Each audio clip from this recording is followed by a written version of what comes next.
Δεν το κατάλαβα αυτό το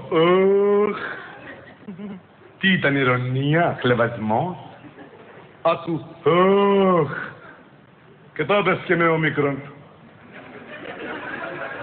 Αγράμματη. Με ωμέγα είναι.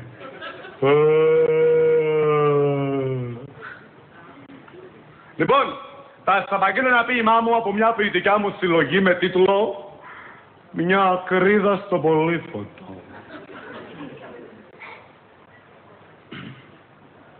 Άντε ρε Βλάση! Κάτσε να φύγει η ακρίδα. Κάτσε εκεί και με κοιτάει. Φύγει η ακρίδα. Λοιπόν, το ποίημα αυτό το έγραψα όταν είχα γνωρίσει την Ελένη και ήμουνα πολύ καψούρης με μία φίλη της. Αλλά εκείνη δεν με ήθελε γιατί από ό,τι κατάλαβα δεν είχε γούστο. Και τότε αναγκαστικά έμεινα με την Ελένη, αλλά είχαμε πολλά προβλήματα στη σχέση μας γιατί δεν με ήθελε η οικογένειά της και συγκεκριμένα ο άντρας της. Και τότε έγραψα το ποίημα αυτό που έχει τίτλο «Η εκδίκηση».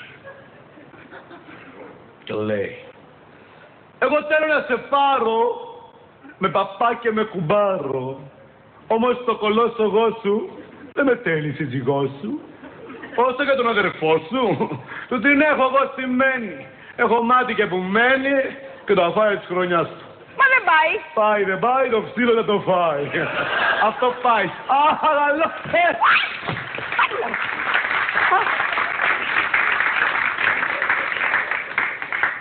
Το νόσου.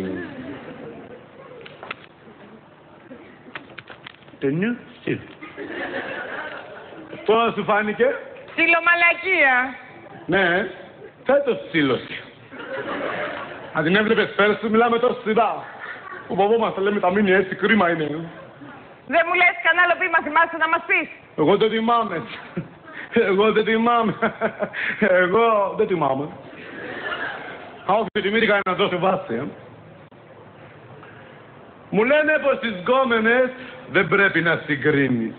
Μπορώ όμως να ξεχάσω εγώ την πίπα της ειρήνης.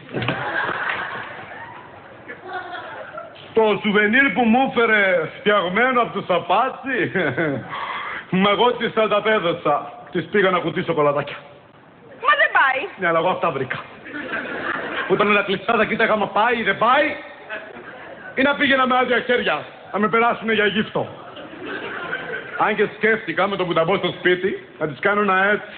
Γιατί στη γιορτή δεν μετράει το δώρο, μετράει η χειρονομία. Πώς σου φάνηκε?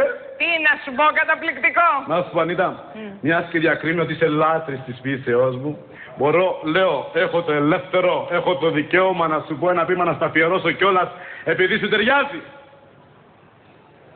Ανίτα μου, τα χείλη σου, βελούδινες τουλίπες. Φαντάζομαι τα κάνουνε τις πιο ωραίες.